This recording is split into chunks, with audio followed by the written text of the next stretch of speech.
안녕하십니까. 성기영의 경제쇼 아나운서 성기영입니다. 세금하면 항상 어렵게만 느껴지는데요. 합법적인 절세 방법을 똑똑하게 챙겨서 쏠쏠하게 아껴보는 시간 함께하겠습니다. 지난달에 이어서 오늘도 세무상담 무엇이든 물어보세요 코너가 열립니다. 생방송 도중에 성기영의 경제쇼 홈페이지 청취자 게시판에 세금과 관련된 질문 남겨주시거나 상담 내용을 샵 9730으로 문자 보내주십시오. 짧은 문자 50원, 긴 문자 100원, 어플리케이션 콩은 무료입니다. 실시간 전화 상담 원하시는 분은 서울전화 02-360-89개 1002번에서 1003번으로 전화 주시면 안수남 세무사가 명쾌하게 답변해 드리겠습니다. 이 시간 유튜브로도 함께합니다.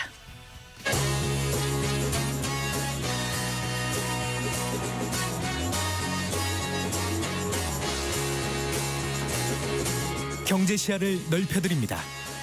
투자의 지름길을 안내합니다. 돈 되는 정보를 발견하는 시간. KBS 1라디오 경제쇼.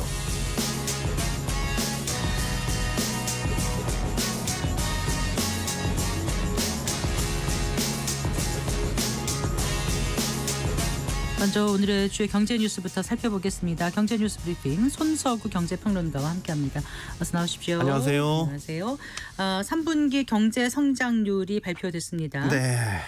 간신히 역성장에서는 벗어났습니다. 올해 3분기 실질 국내 총생산 성장률 전 분기 대비해서 0.1%로 집계됐습니다. 올해 연간으로 보면 1분기에 이제 1.3% 깜짝 성장을 했었고, 그러다가 2분기에 또 마이너스 0.2%로 또 역성장을 했다가 3분기에 0.1%니까 다시 플러스 성장으로는 돌아선 거죠. 그런데 이게 이제 전 분기 대비잖아요. 2분기가 마이너스 성장을 했던 걸 감안하면 3분기가 0.1% 정도 성장을 한 거는 다소 좀 실망스러운 성적표다, 이렇게 볼 수 있습니다. 네. 지난 8월에 한국은행이 이제 3분기 성장률 전망치를 제시한 숫자가 0.5%였습니다. 그러니까 크게 밑돈 것이다, 이렇게 볼 수 있겠고요. 성장률이 그럼 이렇게 좀 생각보다 떨어진 이유가 뭘까? 수출이었습니다. 네. 상반기에 좀 계속 행진을 했었는데 3분기 들어서는 주춤했어요. 3분기 수출 보면 전 분기와 비교해서 0.4%가 감소를 했습니다. 이렇게 되면 이제 전 분기 대비 수출이 감소한 게 2022년 4분기 이후 처음입니다. 네. 반도체를 제외하면 나머지 이제 우리 주력 수출 품목이라고 할 수 있는 자동차, 화학, IT 이런 주력 수출 품목 대부분이 좀 감소를 했기 때문이고요. 성장률 기여도 측면에서 보면 이 순수출 0.8%포인트 마이너스를 기록을 해서 네. 전체 3분기 성장률을 1%포인트 가까이 좀 끌어내린 이런 효과로 작용을 했습니다. 그나마 좀 긍정적인 부분을 꼽자면 상반기에는 내수 지표가 좀 부진했거든요. 네. 근데 이제 3분기부터는 이 내수 지표가 좀 회복세를 보였다는 것, 이거는 좀 긍정적으로 볼 수 있겠습니다. 3분기 민간 소비를 보면 0.5% 증가를 해서 이제 마이너스 성장에서 플러스 성장으로 돌아선 게 확인이 됐고요. 설비 투자 많이 올랐습니다. 6.9% 증가를 했고요. 반면에 건설 투자는 이제 2.8% 감소해서 여전히 좀 부진한 상황이었고요.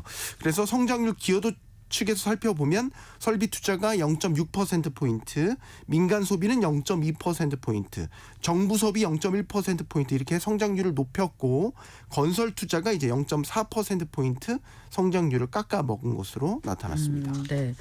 한은이 제시하는 올해 연간 성장률 전망치가 2.4%인데 이 네. 상태로는 좀 달성하기가 어렵지 않을까요? 어려울 것 같습니다. 이제 2.4% 달성하려면 이제 한은이 제시한 분기별 성장률이 3분기가 0.5%였고 4분기가 0.6% 이렇게 전망치를 각각 제시를 했거든요. 네. 근데 이제 3분기가 0.1%밖에 안 나왔으니까 이제 올해 2.4% 전년 대비 이렇게 기록을 하려면 산술적으로 4분기에 1.2%를 더 성장을 해야 되거든요. 네. 그러면은 사실 우리 경제 아주 드라마틱한 반전이 일어나지 않는 이상 3분기에 0.1%였다가 4분기에 1.2% 이렇게 성장할 수는 현실적으로 힘들어요. 네. 그래서 한국은행도 연간 성장률 전망치 하향 조정이 좀 불가피하다, 이렇게 보고 있고요.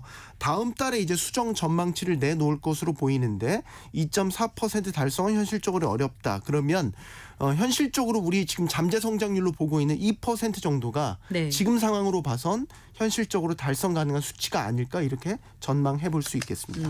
네.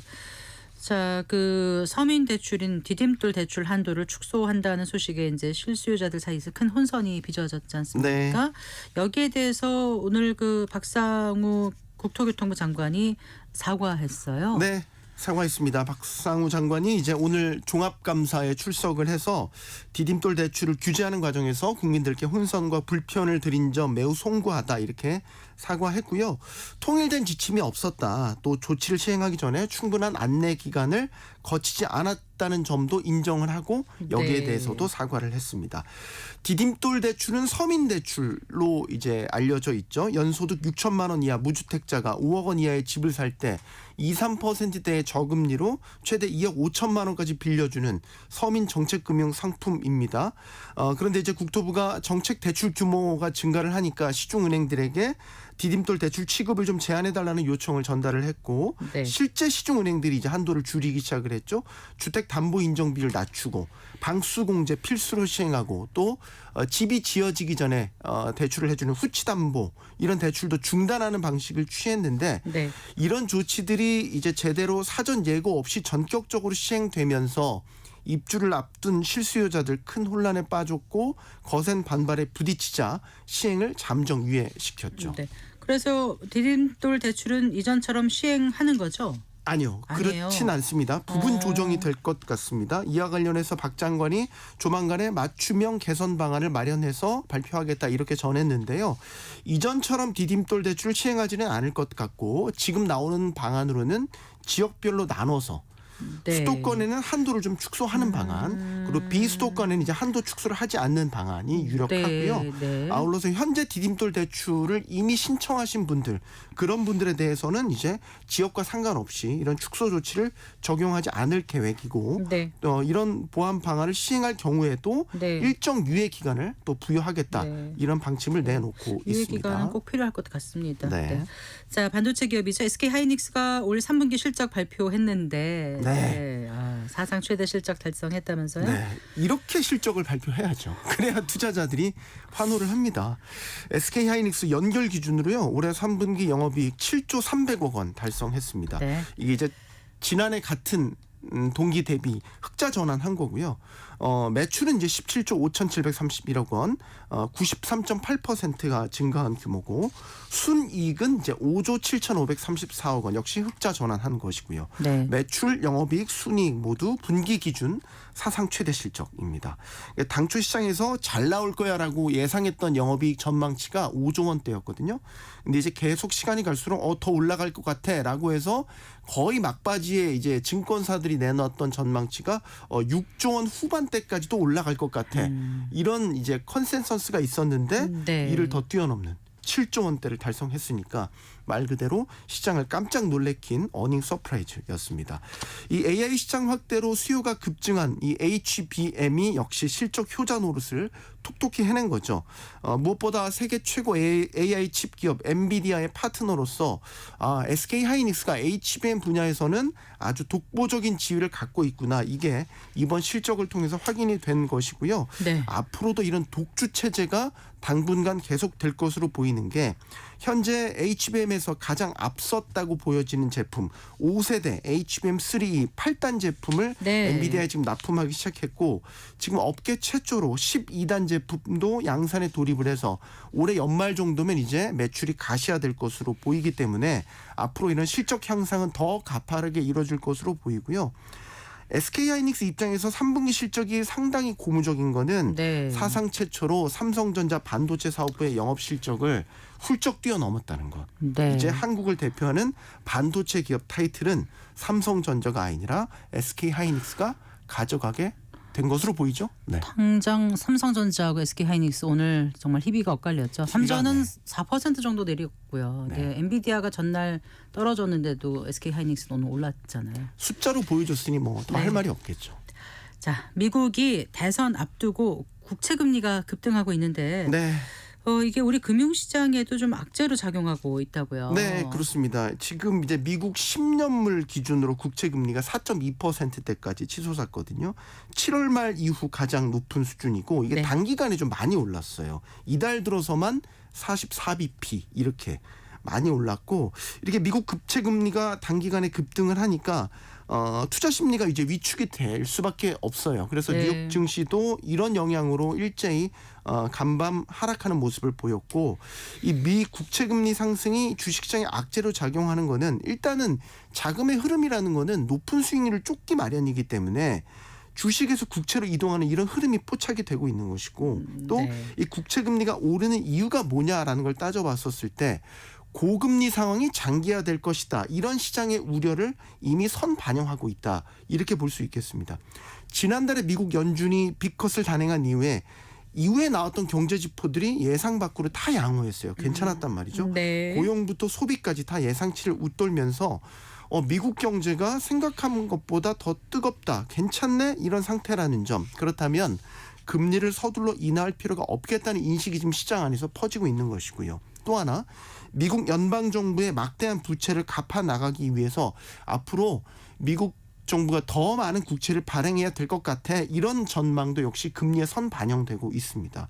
아울러 하나 더 미국 대선이 지금 2주 앞두고 있는데 트럼프의 당선 가능성을 높게 보고 네. 트럼프의 관세 정책이 미국 인플레이션을 자극할 것이다. 그러면 미국 중앙은행도 금리를 쉽사리 내리지 못할 환경이 만들어질 것이다. 이런 전망에 역시 또 금리가 자극되는 면이 분명히 있습니다. 네. 그러니까 이런 미 국채 금리의 급등은 우리 금융시장에도 악재로 작용하고 있고 오늘 주식시장이 하락세로 좀 마감을 한 것도 미 국채 금리 급등 영향이 분명히 있고 이에 따라서 달러가 강세로 돌아서서 원달러 환율이 오르고 있는 것도 전반적으로 보면 다 미 국채 금리의 상승에 따른 영향이다. 이렇게 볼 수 있겠습니다. 네, 잘 들었습니다. 고맙습니다. 감사합니다. 경제뉴스 브리핑 손서구 경제평론가였습니다.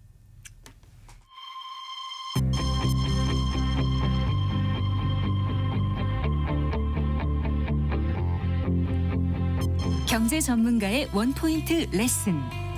꼭 알아야 할 정보와 이슈를 알기 쉽게 풀어드립니다. 대한민국 경제 고수와 함께 투자의 맥을 짚는 KBS 일라디오 경제쇼. 진행의 성기영 아나운서입니다.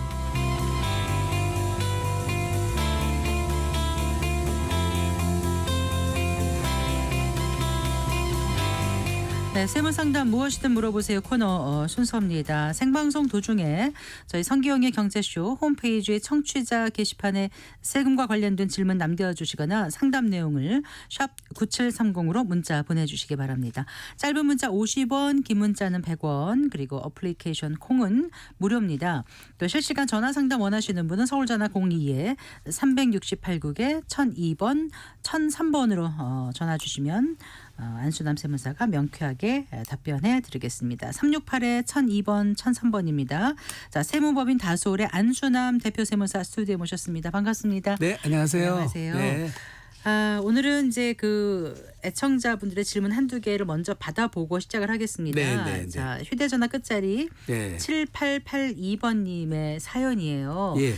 10살 손주한테 예. 매달 10만 원 용돈을 입금하고 있습니다. 예. 증여세 대상인지요. 예. 혹시 추후에 추징될지 궁금합니다. 네. 네. 아유, 그 10살 얼마나 이쁘겠어요. 매달 10만 원씩 꼬박꼬박 주고 계신데 혹시 네. 증여세 때문에 걱정이신가 봐요. 이거는 네. 가족 간 거래 중에서 이제 원칙 세 가지만 아시면 되거든요. 원칙 세 가지. 첫째는 부양 가족 의무, 부양 의무가 있는 네. 부모라든지 조부모든지 네. 부양 의무가 있어야 되고요. 네. 두 번째는 받는 사람이 경제적 능력이 없어야 돼요. 아. 예, 네. 경제적 능력이 있으면 안 되겠죠.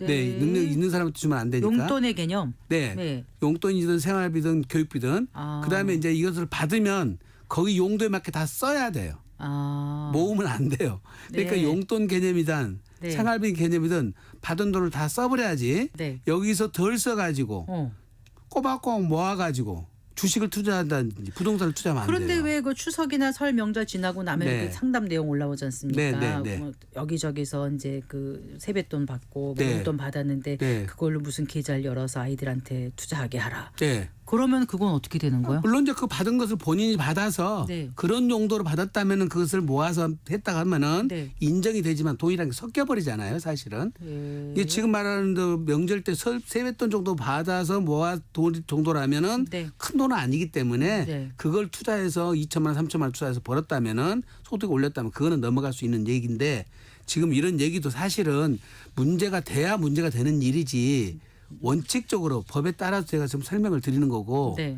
예, 용돈을 100만 원씩 줬다고 해서 네. 그 돈이 좀 모아졌다 한들 세무조사를 해봐야 이거는 문제가 되지. 네. 조사 받을 확률은 사실은 0.001%거든요. 100만 원이라 하더라도 용돈이 그렇습니다. 매달. 네. 오 그래요? 네. 100만 원이가 쓰고 본인이 남아서 약간 투자를 해서 네. 경제 활동을 했다고 해서 다 문제가 되는 건 아닌데 우리 유튜버들께서 말씀을 우리 세무사님들 얘기를 할 때는 네. 다 규정대로 법대로만 얘기를 하거든요. 네. 규정에 따라 법대로 따르면 아까 제가 말씀드린 것처럼 부양 의무가 있는 부모가 네. 경제적 능력이 없는 자녀 등에게 네. 네, 용돈이나 생활비나 교육비를 교육비를 주면 줬다. 그 목적대로 다 사용하면 네. 아무 문제가 없다고요. 1,000만 원을 주든 100만 원을 주든 50만 원을 주든. 아. 네. 근데 그 돈을 덜 써가지고 네. 모아져서 예, 자산을 취득한 자금으로 썼으면 그거는 증여가 돼버려요.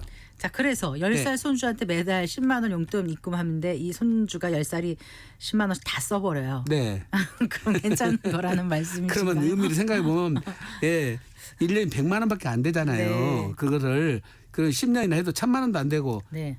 미성년자라도 2천만 원까지 징역세도 안 나오기 때문에 네, 네. 이건 징역세 문제 대상도 안 되는 건데 아예 안 되는데 걱정하셨군요. 걱정도 안 될 일을 걱정하시고 네. 계시는 거예요. 네. 알겠습니다. 네. 근데 사실 이 비슷한 질문들이 많이 오는 게 아까 말씀하시는 유튜브 이제 이런 데서 보면은 네. 굉장히 많은 방송들이 있다 보니까 네. 이렇게 이게 나하고 비슷한 건가 싶어서 굉장히 궁금해하시더라고요. 네. 그러니까 일반인들이 생각보다요. 이게 굉장히 치밀하게 꼼꼼하게 생각들을 하시는데 네. 국세청에서 관리하고 있는 것은 큰 흐름에서 관리를 하지 이렇게 하나하나 다 들여다보기는 이렇게 들여다보지는 어렵죠. 않습니다. 인력도 좀 모자랄 그럽니다. 테고. 2만 명 공무원이 5천만 명은 예, 네. 어떻게 대상을 다 보겠습니까? 네, 그럼 네. 8472번 네. 휴대전화 끝자리 8472번님도 이제 비슷한 사연이에요. 그래도 네. 제가 좀 대신해서 네. 읽어드리겠습니다.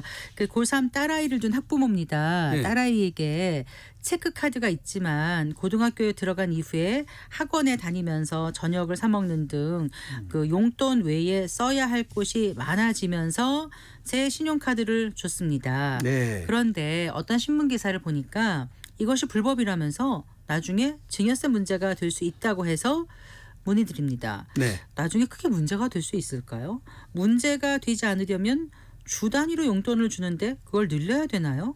네. 뭐 이런 것도 상담드려야 될지 모르겠네요.까지 여기도 덧붙여서 상담 신청해 똑같아요. 오셨어요. 예, 네. 지금 만약에 현금으로 주든 카드를 대신 사용하게 해서 어머니가 결제를 해주든 주는 돈은 마찬가지잖아요. 중요한 거는 이제 지금 여기서 용돈으로 썼다고 했기 때문에 이제 모르겠습니다. 신용카드에 어머님 명의의 신용카드를 제3자인 딸이 썼을 때 그 네. 관련된 법령의 위반은 있을 수 모르겠지만 네. 지금 여기서 말씀드린 증여의 행위라고는 보기 힘들어요. 아. 예, 용돈 개념이잖아요. 이것도 지금 저녁 식사값이고 예, 아니면 본인들이 뭐 교통비나 썼겠지. 네. 이거 가지고 학원 그다음 가서 저녁 사 먹지 않더라도 내가 밥은 해줘야 되잖아요. 내 그렇습니다. 자식인데. 더군다나 카드로 네. 사용이 없기 때문에 네. 여기는 돈이 남아 있을 이유가 없거든요. 딱 그 딱 쓰고 X만큼만 끝나버리잖아요. 끝나니까. 그러니까 여기서 네. 증여라고 성립이 되질 않습니다. 실제 다 써버렸기 때문에. 네. 예. 그래서 증여 자체가 일어나질 않고 네. 예, 걱정 안 하셔도 됩니다. 이런 경우는. 알겠습니다. 네, 네. 이 그 현금 증여와 네. 같은 이제 비슷한 상담이 굉장히 많이 들어오거든요. 네, 이 자리에서 확실하게 좀 그 정리를 좀 해주신다면 아까 그 첫 번째, 두 번째, 세 번째 말고 예. 증여라고 생각하지 못했는데 나중에 네. 증여세 폭탄을 맞게 되는 네. 경우가 어떤 것들이 대표적으로 제일 중요한 있어요? 거는 네. 부모로부터 경제적 능력이 없는 자녀가 네. 부모로부터 받은 돈 중에 네. 일부를 사용하고 일부를 다 모아서 네. 그걸 가지고 부동산을 취득하거나 아. 주식을 취득하거나 네. 가상자산을 취득하거나 네. 자산적 가치가 있는 것을 취득을 해서 네. 나중에 자금 출처를 조사해 봤더니 네. 본인 능력으로 된 것이 아니에요. 그거는 부모 능력으로 취득한 것이 맞다면은 그거는 증여세가 과세될 수가 있죠. 네. 예, 그런 경우가 아니라면 본인들이 세무조사 받을 가능성은 증여자가 돌아가실 때이거나 네. 부동산 투기 거래를 했거나 또는 5년 단위로 네, 국세청에서 PCI 분석이라 해서 네. 자산 늘어나는 것들을 분석해 가지고 조사 대상자를 선정해서 조사를 하거든요. 네. 이 세 가지 케이스에 들어가서 세무조사를 받다가 문제가 되지 네. 그냥 일반적으로 국민들이 거래하면서 조금 자산이 자녀들이 어떻게 보면은 조금 알뜰살뜰 잘 모아놨잖아요. 자녀들이 좋은 일로 보면은 예 그런 일 가지고 일일이 다 증여세가 과세되고 그런 사례는 많지가 거의 없습니다. 사실은. 네. 그러니까 자녀들한테 교육을 하면서 예 용돈 줘가지고 다 써버리라가 아니라 네. 예 알뜰살뜰 써서 네가 모으면 그거 모아서 큰 돈 아니면은 그런 네. 거는 문제 되지는 않는다 이렇게 보시면 될 것 같습니다. 그러니까 소득이 있는 자녀가 소득이 없더라도 없더라도 네. 아니 용돈을 줬는데 50만 원씩 줬는데 40만 원 쓰고 10만 원씩 모아서 네. 그 돈이 기백만 원이 되거나 기천만 원이 됐는데 네. 요게 세무조사에서 문제될 가능성이 거의 없다 이 뜻으로 말씀드리는 거예요. 네. 네. 네. 일단은 알겠습니다. 네. 근데 왜 그 증여가 아니라는 증빙을 못해서 세금 폭탄을 피하지 못하는 이런 얘기들이 계속 나오는 건 뭐예요? 아 이거는 분명히 규모가 네. 상당히 금액이 큰 금액들일 거예요. 네. 그다음에 부동산에 투자해서 금액이 또 올랐고 자산 가치가 증가했고 그래서 증여세를 부과할 만큼의 금전이라서 과세가 문제가 된 것이지 네. 우리가 말씀드리는 기백만 원, 기천만 원 모은 돈들 가지고 문제 네. 삼거나 그런 일은 없을 겁니다. 네, 알겠습니다. 네. 자, 전화 들어오고 있으니까요. 이제 받아봐야 될 것 같습니다. 첫 번째 전화입니다. 여보세요. 여보세요? 네, 어떤 게 궁금하십니까? 예, 양도소득세 관계 때문에 문의해 보려고 그러는데요. 예. 예, 그 1세대 2주택에 대해서야 예. 부모 집을 세놓고 예. 자녀 집에 거주하면은 예. 1세대 2주택이 됩니까? 부모하고 자녀하고 같이 살고 계세요? 따로 살고 계세요? 같이 그러니까 부모 있는 집을 세를 넣고 네. 자녀하고 부모가 같이 살면은 자녀가 몇 살인가요? 지금 한 40살 40세예요? 예. 네. 이 원칙적으로는 동일 세대가 되기 때문에 예. 부모와 자녀가 한 집에 살고 계시면 동일 세대라서 1세대 2주택자로 보는 거예요. 예. 원칙적으로는. 그런데 아버지는 아버지가 번 돈으로 쓰시고 아들은 아들이 번 돈으로 쓰시고 예. 경제적 독립체로서 만약에 따로따로 살림을 하고 있다면 예. 그거는 별도 입증을 하면 예. 세대가 분리됐다고 봐줄 수도 있어요. 그런데 지금 이제 저는 나이가 좀 있어가지고 네. 직장을 이제 얼마 전에 그만두고 네. 그리고 그하면 그 소득 관계가 없다고 그건 안 됩니까? 소득이 없어가지고 자녀가 부양 의무에 따라서 부양을 하고 계시면 예. 예, 그건 동일 세대라고 볼 가능성이 높아요. 그럼 1세대 2주택에 해당됩니까? 그렇습니다. 네. 예. 그러면 차라리 그러면요. 세대 분리하시고 예. 예, 말썽이 안 나게 만드시고 세금을 양도를 하시는 것이 좋을 것 같습니다. 그런 경우는. 예. 그러면요. 네. 그 자녀 집에 거주하면서 네. 부모 집을 지금 매도를 하면 양도소득세 어떻게 그거는 됩니까? 어디서 거주하냐가 중요한 게 아니고 예. 자녀와 부모가 한 집에 사냐 안 사냐가 중요한데 언제 합치셨어요? 그러니까 매수를요? 아니 아들하고 부모님하고 같이 산 것이 처음부터 계속 같이 살았어요. 따로 살다가 5년, 6, 7년 됐습니다. 합친 게 예, 예. 따로 살다가 예. 그리고 아버지는 60세가 넘으셨잖아요. 넘었죠. 네, 그러면 동거봉양 합가일 경우는 10년 안에 파시면 예. 먼저 양도하는 집은 비과세를 해줘요.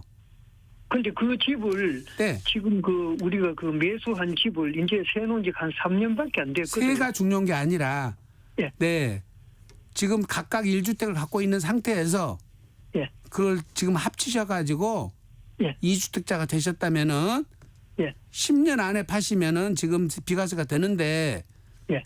지금 원래 합칠 때 집을 한 채씩 갖고 계셨었나요? 예. 그러니까 비과세가 맞는데요, 지금 선생님은.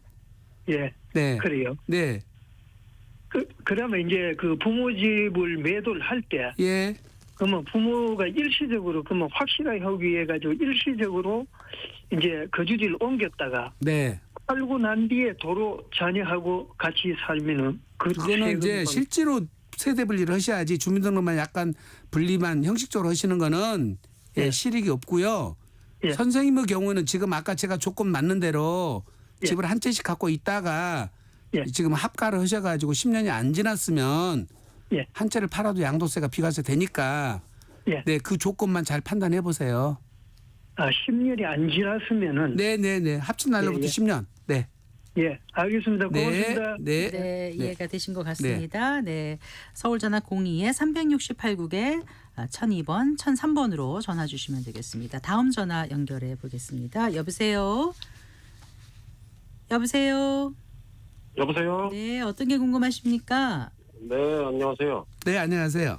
네, 저는 네, 형제간의 증여가 되는지 좀 알아보려고요. 예, 형제간의 증여 당연히 되죠. 아, 돼요? 네, 네, 네.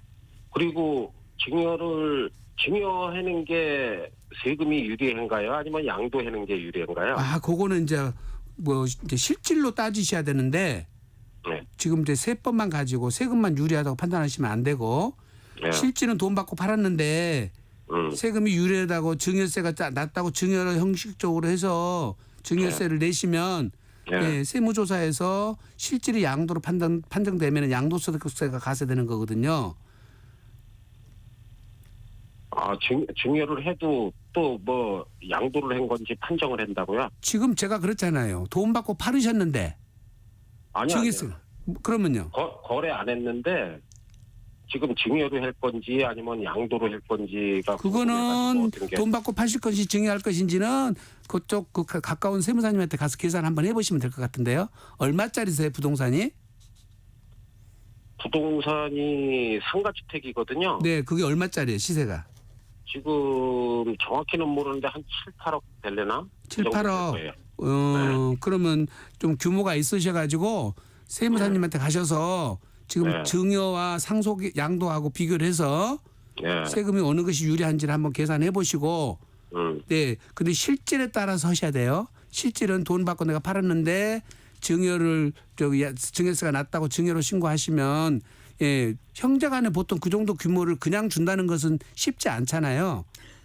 예, 자산 가치 차이가 많이 나면은 그것이 용납이 되지만은 예, 내 재산 전 재산이 7, 8억인데 그거를 무상으로 형제간한테 주는 경우는 흔치 않은 일이기 때문에 세무조사에서 그 사실관계를 체크를 하거든요. 네. 그래가지고 사실 그냥 증여는 아니고 네. 그만큼 이제 제공을 했거든요. 그 값어치만큼을. 돈을 줬단 말씀이죠? 아니 돈으로 아니고 네.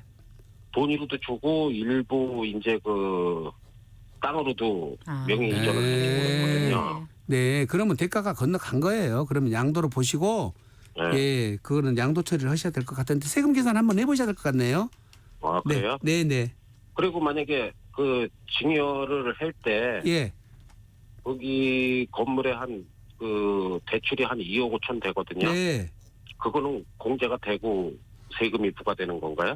채무가 있으면 공제는 됐는데 네. 선생님이 이미 다른 땅도 주시고 돈도 건너갔다고 그러면 네. 사실은 증여는 아니잖아요, 지금. 네. 그런데 그게 땅도 준 게 네. 이제 부모 땅이었었어요. 그러니까 그거는 좀 세무사님한테 직접 예. 상담을 좀 받으셔야 될 것 같아요. 네, 예. 방송에서는 좀 부적절하네요. 알겠습니다. 네, 네, 네. 서울 전화 02에 368국에 1002번, 1003번으로 전화 상담 받고 있습니다. 그러니까 실제로 증여하셨으면 증여세를 묻는 게 맞는 거고 그렇습니다. 양도를 하셨으면 양도하시는 게 맞는 맞는데 건데 이제 만약 사전에 예. 양도나 증여나 어떻게 하는 게 좋을지를 고민한다면은 네. 그건 이제 상담을 받아보실 만한 거지만 근데 일반적으로 네. 형제간의 증여는 7, 8억씩 하긴 7, 8억씩 좀 하는 어렵죠. 형제간은 재산이 많지 뭐 않습니다. 1,000억인데 7, 8억 맞습니다. 용돈 주듯이 하는 거 아닌 예, 다음에야 그러니까 자식도 키워야 형식적으로 되는데 그게 쉽지는 않다는 생각은 맞습니다. 얼핏 그 세무부 들어요. 입장에서는 네. 예, 양도를 증여 처리했을 거라고 추정을 합니다. 네. 일단은 부부간의 증여 같은 경우는 10년 내에 얼마까지 그 6억까지는 가능하죠. 6억까지죠. 네, 네. 그러면은 이번엔 내가 남편한테 6억을 줬어요. 네, 근데 10년 안에 남편이 자기한테 다시 6억을 줘요. 네. 그건 가능해요? 각각 가능합니다. 각각 가능해요? 네, 네, 네. 아, 예, 그렇군요. 한쪽이 아닙니다. 증여는 보통 밑으로 내려가는 줄 알았는데 네. 지금 형제간에도 되잖아요. 그렇습니다. 당연히 자녀가 되죠. 부모한테도 증여가 됩니까? 그렇습니다. 그럼 그것도 증여세율은 똑같습니까? 네, 아. 공제도 똑같고. 알겠습니다. 네. 다음 전화 받아보겠습니다. 여보세요. 여보세요. 전화가 연결이 안 된 건가요? 한 번 더 여쭤보고 안 되면은 다음 전화 받아보겠습니다. 여보세요. 네, 약간의 좀 착오가 생긴 것 같습니다. 서울 전화 02에 368국에 1002번, 1003번으로 전화 주십시오. 그리고 궁금한 점 있으시면은요. 상담 내용을 샵 9730으로 문자 남겨주시기 바랍니다. 짧은 문자 50원, 긴 문자 100원, 그리고 애플리케이션 콩은 무료입니다. 네, 자. 저희 인터넷 홈페이지에 이제 청취자 게시판에 사연을 남겨주신 분이 계세요. 네. 닉네임을 AALTOO69로 쓰시는 분인데 이분 사연이 좀 복잡해요. 네. 잘 들어주시고요. 일단 2008년 8월 19일에 생애 최초로 경기도 군포에 아파트를 구입했습니다. 현재 5억 이하입니다. 네. 그리고 2013년 5월에 아내 명의로 주거용 오피스텔 전용 면적 33.29제곱미터를 구매하고 임대 사업자 등록을 했습니다. 장기 임대 10년짜리를 했습니다. 그런데 아직 이 주택을 매각하지 않고 있는데 그 주거용 오피스텔과 무관하게 아파트 매매를 먼저 매매할 경우에 비과세가 되는지 그리고 아파트를 언제든지 매각해도 되는 건지 알고 싶습니다. 네. 우선 네. 장기 임대주택을 보유한 상태에서요. 네. 자기가 기존에 있던 아파트를 양도를 하실 때는 비과세가 되기는 되는데요. 네. 조건이 있어요. 네. 그 양도하는 집에서 2년 이상 거주를 해야 되거든요. 네. 만약에 2년 이상 거주를 안 했다고 그런다면 상생 임대주택이라는 게 있어요. 네. 그 요건이 충족되면 2년 이상 거주한 걸로 봐주거든요. 네. 그렇게 되면은 양도 시기에 불구하고 네. 네, 무조건 이거는 비과세가 되는 거예요. 네. 네. 그래서 지금 현재의 상태에서는 이 군포 아파트 구입된 아파트는 2년 이상 거주했다면 비과세 받을 수 있다. 네. 양도 시기 제한은 없다. 이렇게 이해하시면 되겠습니다. 네. 그리고 추가로 질문을 주셨거든요. 위에 이 주택을 보유하고 추가로 네. 어머니의 대구 빌라를 그러니까 며느리인 아내 명의로 네. 상속 내지 증여를 받았을 경우에 임대사업자로 등록하면 예. 최초 아파트는 비과세가 그대로 적용되는지 네. 안 된다면 어떻게 해야 비과세를 받을 수 있는지 궁금합니다. 임대주택은 상관이 없습니다. 빌라는 지금도 네. 예, 임대사업자가 등록이 가능하니까 네. 예, 이제 며느리님은 상속 권한은 없고 네. 사전 증여를 받겠죠. 네. 증여 받아서 며느리가 상속 권한이 없습니다. 없죠. 예. 그러네요. 남편이나 맞아요. 네, 네. 상속은 안 되고 네. 증여만 됩니다. 물론 유언장 남기면 되겠지만 네. 어쨌든 증여돼 가지고 이거를 장기 임대주택으로 등록을 하시면 네. 장기 임대주택 주택수 제한은 없으니까 네. 또 똑같이 비과세는 받을 수 있습니다. 자, 빌라는 그 면적과 상관없이 다 빌라라고 하면 되는 건가요? 통상적으로 이거는 네. 임대 개시 당시 개별 주택 고시가가 3억 이하짜리야 되거든요. 네, 네. 아마 3억 이하로 보여집니다. 네. 예, 예. 임대사업자로 장기로 등록하면 등록돼 있는 동안은 그걸 주택으로 안 본다는 뜻인가요? 거주주택 할 때는 주택수에서 빼주는 거니까 비과세를 네. 해준다는 거니까. 네. 주택수에서 알겠습니다. 제외가 되죠. 네. 그리고요. 네. 또 질문을 주셨거든요. 네. 이분이 위 이 주택을 보유하고 예. 상속을 형과 제가 받을 경우에 예. 어머니의 그 빌라 명의를 어떻게 해야 하는지 예. 그리고 빌라가 바로 매각이 되지 않을 경우 이 상속이라든가 아파트 비과세에 어떤 영향이 있는지 네. 자세한 설명 부탁드립니다. 네. 이렇게 그러니까 지금 해주셨어요. 증여를 받아버리면 네. 주택수에 포함되니까 네. 비과세를 받기 위해서는 임대주택으로 등록을 해야 된다고 그랬잖아요. 네, 네. 근데 상속으로 받을 때는 네. 상속주택 특례가 적용돼요. 네, 네. 그래서 어머니랑 한 집에 안 살고 네. 네. 그리고 본인이 형하고 똑같은 공동지분으로 받게 되면은 요거는 형 걸로 보도록 돼 있어요. 연장자 거로 보니까. 네. 형은 주택수에 들어가요. 네. 그 본인은 소수 지분이라 주택수에 빠지거든요. 진짜 똑같은 비율로 받아도 받아도 순서가 상속 개시 당시 거주자이거나 네. 그다음에 똑같이 둘 다 살았거나 안 살았으면 네. 그 위에 연장자 네. 이 쌍둥이도 먼저 태어난 사람한테 가는 거죠. 순서가 딱 정해져 결론이 납니다. 그래요? 네, 1분 네. 차이라도? 네. 오. 예, 무조건 연장자한테 그럼 가도록 그걸 돼 있습니다. 주택으로 그 사람 주택으로 보도록 되니까. 간주되는 형일 경우에는 네. 그러면 비과세 형은 또 상속주택 특례 요건을 다시 또 따져봐야 돼. 형은 형 입장에서는 그때는 동일 세대가 아니면서 상속받기 전에 네. 기존 집을 갖고 있었어야 되고 네. 그런 조건들이 충족돼야지 비과세 특례가 적용되는 네. 거예요. 이게 소수 지분권자는 이런 것 저런 건 안 따진다. 어쨌든 이분은 동생이 돼서 조금 편한 예, 건가요? 편했습니다. 상황이? 형이 신경 써야 될 것 같습니다. 그래요? 네, 그런 네. 게 다 있습니까? 네. 아까 그 상생 임대주택으로 하게 되면 네. 된다는 말씀을 하셨잖아요. 네, 상생 네. 임대주택이 네. 그럼 최초의 계약 기간이 예. 1년 6개월을 채워야 되고 1년 6개월 채워야 돼. 그 다음 직전 번 임대가. 직전 임대가 예. 다음 임대를 다음이 2년을 상승 임대가 2년이면 다 채워야 되는데 되고 네. 가액은 가액 제한이 없어요. 0.5% 안에 임대료 상한율을 5%만 유지해 주면 되기 때문에 네. 나머지는 주택 면적, 가액, 임대 등록 여부 상관없이 네. 혜택을 주니까 네. 어마어마한 혜택이죠. 아, 이게. 이분이 거주 요건을 못 채울 경우에 못 채웠을 상생 임대라도 경우에. 하면 예, 된다. 예. 그런 거주 요건 말씀이시군요. 충족한 걸로 봐줍니다. 최대 3.6년. 그러니까 3년 반 그렇죠. 해야 그렇죠. 되는 거죠. 그렇습니다. 알겠습니다. 네. 네, 다음 전화 연결해 보겠습니다. 여보세요. 네, 안녕하세요. 네, 여보세요. 오래 기다리셨어요. 어떤 게 궁금하세요? 아, 저 2020년도에요. 예. 전세를 끼고 예. 집을 매입을 했어요. 예. 그런데 예. 이제 직장이 좀 멀어서 예. 이거를 지금 전세 끼고 있는 상태에서 예. 매매를 하게 되면요. 예. 예. 세금 문제 때문에 지금 전화를 드린 거예요. 얼마짜리예요? 이게 시세가 얼마나 가나요? 아, 그때 매매할 때는요. 지금 매입을 시세가. 지금 그때 매입을 할 때는 2억 2천에 했는데요. 예. 지금 현재 예. 뭐 그 청에 따라 약간씩 차이가 있는데 제가 아까 전에 보니까 예. 최근에 매매를 한 게 2억 9천. 네, 네. 그러시면 2020년도 살 때 어디 있는 집이에요? 어디 소재지예요? 이게 시흥이에요. 시흥? 네. 그러면 지금 조정 대상 지역으로 네. 지정이 됐을 때 샀나요? 예, 그때 그랬던 것 같아요. 그러시면은 지금 아까 지금 설명드린 것처럼 직전 임대가 1년 6개월 있고 네. 그다음에 상생 임대 계약을 2021년 12월 20일 이후에 계약을 체결했는데 네. 그게 2년 이상 임대를 만약에 줬다면은 네. 상생 임대 요건이 맞거든요. 네. 대신 임대료를 근데요. 5% 이상 안 올렸다면. 네, 이게 어떻게 되면 처음에 전세를 끼고 산 사람이 네. 한 10개월 그 정도 살다가 네. 나갔어요. 나가고 새로 들어온 사람부터가 내가 임대를 준 거예요. 예, 줬는데 네. 이제 그때는 저희가 임대를 줄 때는 그때가 전세를 줬을 때 2억 5천에 줬어요. 예, 예, 예. 그런데 작년에 그러니까 2월 달에 다시 재계약을 하면서 예. 우리가 오히려 3천을 내줬어요. 그럼 5% 미만으로 됐는데 네. 네, 그러면 지금 2년 임대를 다 맞추고 끝나고 네. 팔으셔야지 비과세가 돼요.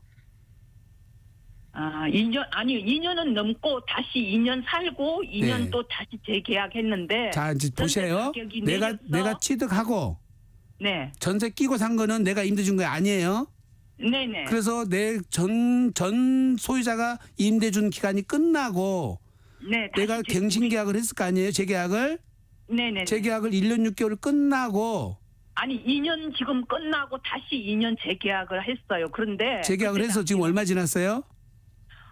지금 그러니까 2월 달에 했으니까 네. 얼마 안 됐죠. 그러니까 지금 2년이 끝나야 상생 임대가 끝나는 거라고요. 그러니까 내후년 1월 말, 그러니까 그렇죠. 2월 초가 돼야 예. 상생 임대 네. 조건을 채우셔서 예. 가능하다는 그러면 말씀이에요. 4년요. 네.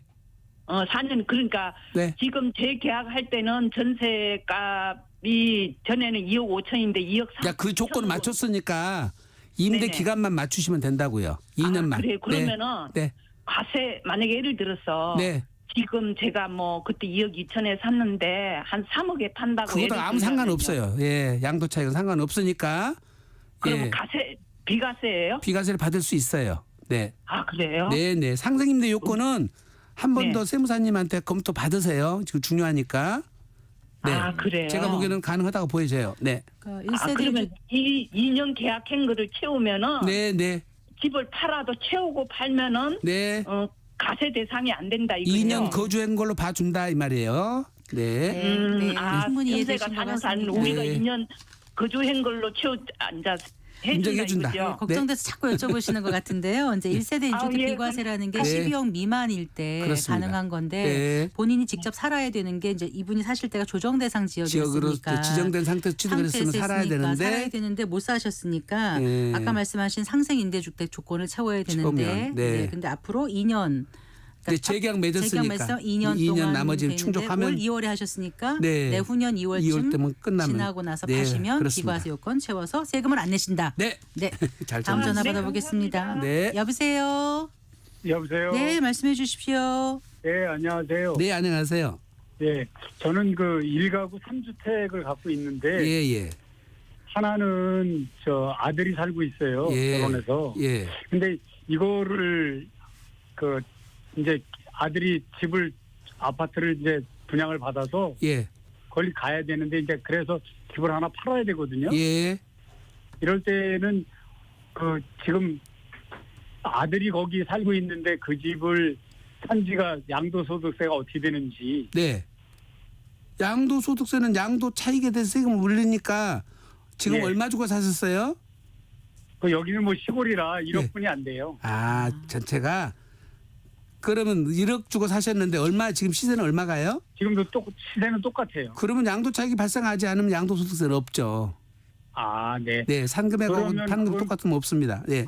아, 네. 네, 네. 알겠습니다. 네. 네. 네. 올라가면 양도 차익에 대해서 세금을 내야 되는데 네. 떨어지면 좀 나라에서 주면 좋겠어요. 시골은 또 이렇게 제가 이익을 웃자고- 못 보는 경우가 웃자고 있네요. 한 얘기입니다. 네, 다음 전화 받아보겠습니다. 네, 여보세요. 네. 여보세요? 네, 말씀해 주실까요? 네, 수고하십니다. 네. 다름이 아니고 저희는 이제 그 종중재산에 대해서 뭐 좀 여쭤보려고 예, 하는데요. 예. 저희가 이제 집안에서 그 전부터 가지고 있던 이제 그 산이 있는데 예. 이번에 이제 그 뭐 국가에서 철도 사업 뭐 KTX 이것 때문에 예. 수용이 됐어요. 예. 토지가. 예. 그래서 이제 그 수용 보상금이라거나 그게 나왔는데 예.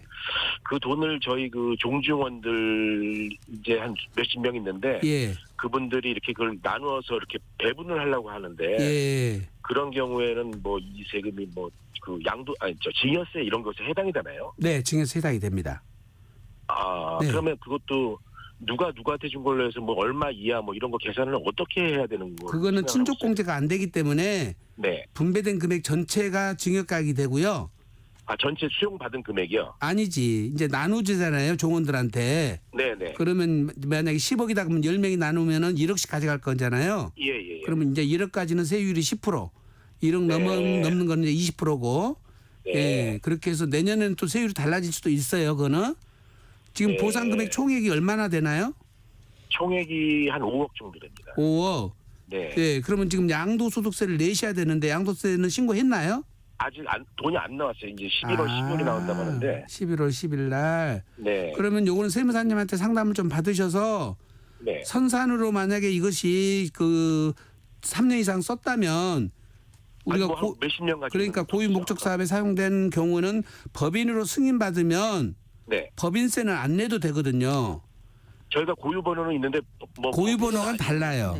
네, 고유 번호는 다르니까 네네. 예, 이걸 취급하시는 전문 세무사님이 따로 있으세요. 종중 같은 거는 예, 종중을 좀 잘 아시는 세무사님한테 찾아가셔서 네. 예, 법인 승인 받은 다음에 예, 일단은 비과세를 받으시고 그리고 난 다음에 분배를 양도세를 비과세를 먼저 받고요. 받고 그다음에 네. 이제 분배를 일정 시기 지나서 분배를 또 해야 되거든요. 사후 관리 때문에.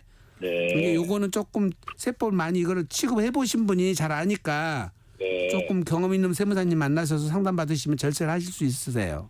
이미 수용이 됐는데 이제 와서 법인을 뭐 바꾸면은 그 양도세 비과세를 받을 수가 있을까요? 네, 그거는 법인은 외적으로 인정을 해줍니다.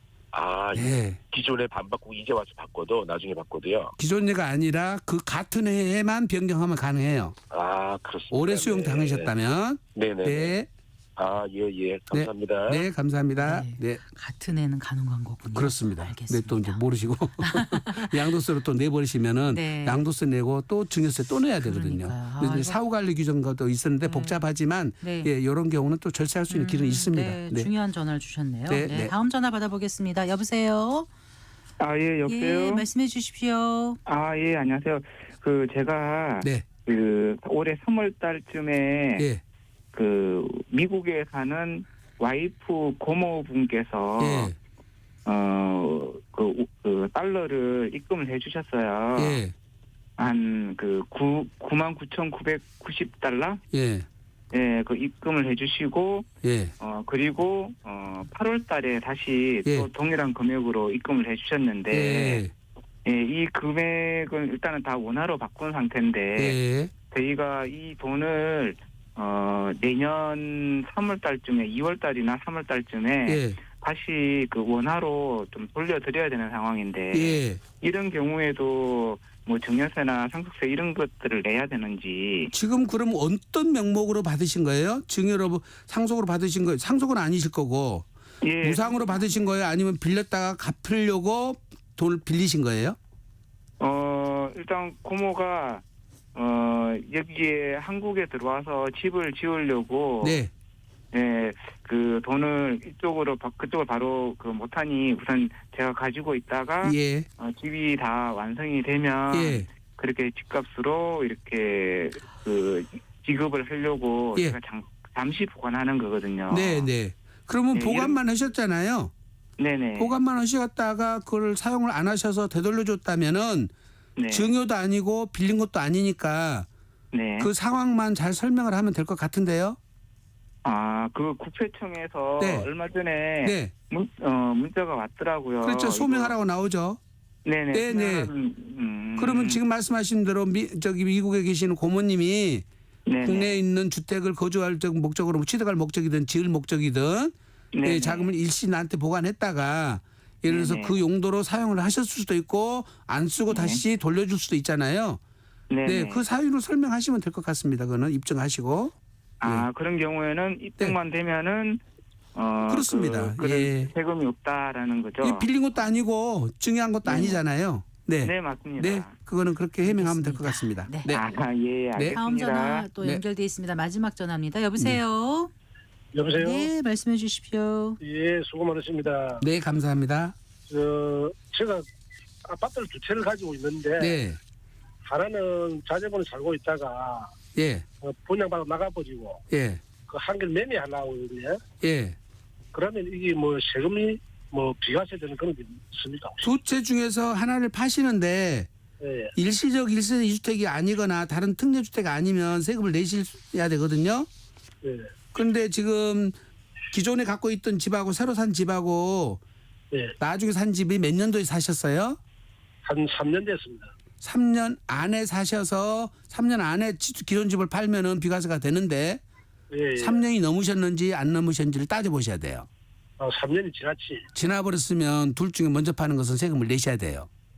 아무렇게나 파는 둘 중에 하나 팔면은 예. 먼저 파는 것은 세금을 내시는데 예. 그러면 이제 양도소득세가 적은 거를 먼저 파셔갖고 세금을 내시고 양도 차익이 많은 것을 나중에 팔아서 비과세를 받으셔야 되겠죠.